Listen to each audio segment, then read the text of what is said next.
Back 2 years ago, overwhelmingly, Californians passed a measure called Proposition 28, which made sure that there was a level of education funding for music and arts education throughout the state. Some of those programs were cut when there was a problem with funding. The person behind that ballot measure was Austin Beutner, the former superintendent of LA Unified, the former publisher of the LA Times, and a philanthropist. You spent all this money to get this ballot measure before voters. The state, they overwhelmingly voted for it. Music, art, yes. And now you're saying that half the school districts are fudging on it. It's not happening. That's right. So the law says clearly more arts and music in every school, invest the money in teachers and aides to provide instruction at school for kids. 6 million kids. Each and every one will benefit. That's what the law says. And there are some school districts, shout out to Bakersfield, where they've done that. They've added teachers, kids are getting more art and music at school. There are other school districts who've said, well, we're just going to willfully violate what the voters want us to do. We're going to make a mockery of an election.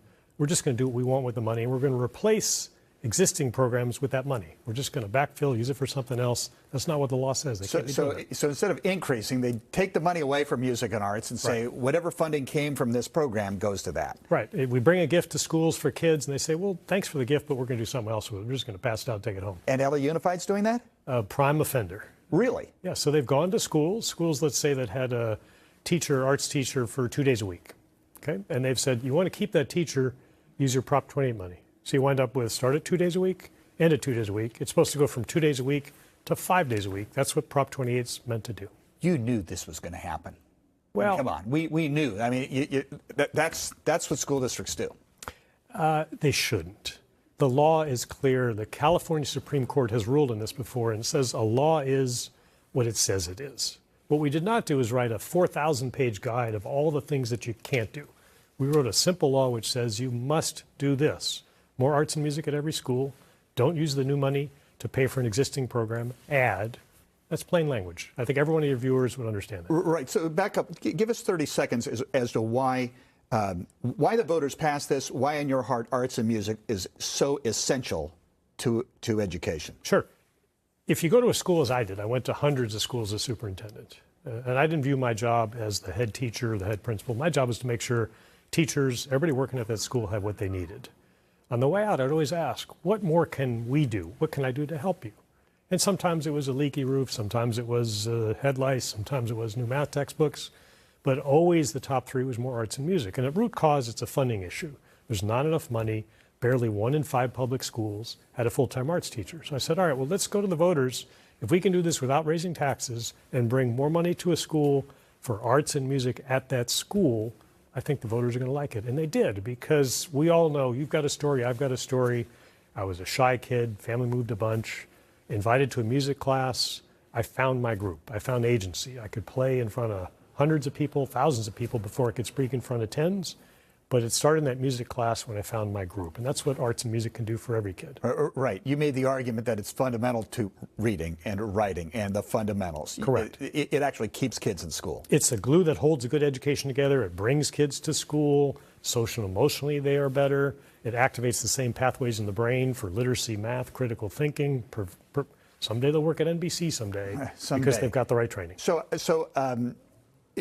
Are you using this as a cudgel to try to get LA Unified and other school districts to do the right thing? Or what are your options here? Well, we start by making sure people are aware of what's happening. So we've reached out to the governor, the state superintendent of education. Have they done anything?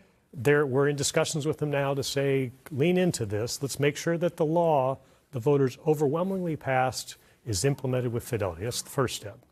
We'll talk with the legislature. Maybe we need to write that 4,000-page manual of don't do this. You know, everyone knows you can't rob a bank, right? When you go to your bank branch, does it say above the door, do not rob this branch? Well, unfortunately, that's what's happening in school districts. So maybe we need legislation which speaks very specifically to certain school districts to say, you may not do this, you must add teachers at schools. That's what this is all about. But it's like the Spike Lee, do the right thing. Do the right thing. This one's an obvious one, right? More arts and music for every kid in school. All 6 million children will benefit. This is California, a chance to lead the way. Lead the nation. This is the largest investment in arts and music in our nation's history. Let's do it the right way. Very quickly, a couple of other topics, since I have you here. Former superintendent of the nation's largest school district outside of New York. Education's in a crisis right now. We're not talking about it. It's been a problem, but post-COVID, it still hasn't come back. And the number of students who are graduating who are not reading at grade level, or even at grades well below their standing, is astonishing. Why don't we talk about that more? It's a good question. I think we can start right here, and your colleagues. I think, unfortunately, public education has become a province of haves and have-nots. Los Angeles public schools, more than 85% of the children from families that are struggling to get by, meaning they live below the poverty line. I think if you're a news producer, if the president of NBC News had children in public school, we'd be talking about it more. That's where it has to start. It has to be the topic at dinner table every night. What grade do you give the mayor of Los Angeles so far? I like what she's doing. She's visible. She's doing the job. And I think that's a marked improvement of what we had before. It's still early. There's a lot to do and a lot of catch up to do. But she's rolling up her sleeves and she's getting to work, and I congratulate her for that. The governor of California, up until this point, hasn't had a problem with budgets. He does now. And he's, ostensibly he's using gimmicks to try to, pare down the budget deficit in Sacramento. That spells crisis for education, too, does it not? Oh, yeah, the instability. And puts pressure, by the way, on Prop 28. Puts pressure on schools. The adequacy of funding. We've talked about this before. When I took the job as superintendent, I called up the superintendent in New York. We knew each other. I said, let's just apples to apples, see what you got, what we got. They were investing about $30,000 a kid. In California, it was about $17,000. And that gap still exists. And so it's a lack of adequacy issue. It's a lack of transparency. It's a lack of talking about it. What's happening behind closed doors in Sacramento, it shouldn't be that way. It should all be out there for us to see. If we have a budget deficit, how do we solve it? How do we provide stable funding for schools? One of the things about Prop 28, it's ongoing money. You hire a teacher, you build a program, she or he, and someday your grandkids go back to that same school and they're still taking that same program. That's how you build a program. That's how you do public education the right way. Here's the last question. Trump-Biden, 2024. Are you satisfied with that choice? I know what choice I'll make. I fear the apocalypse. I wish we had something other than two octogenarians running.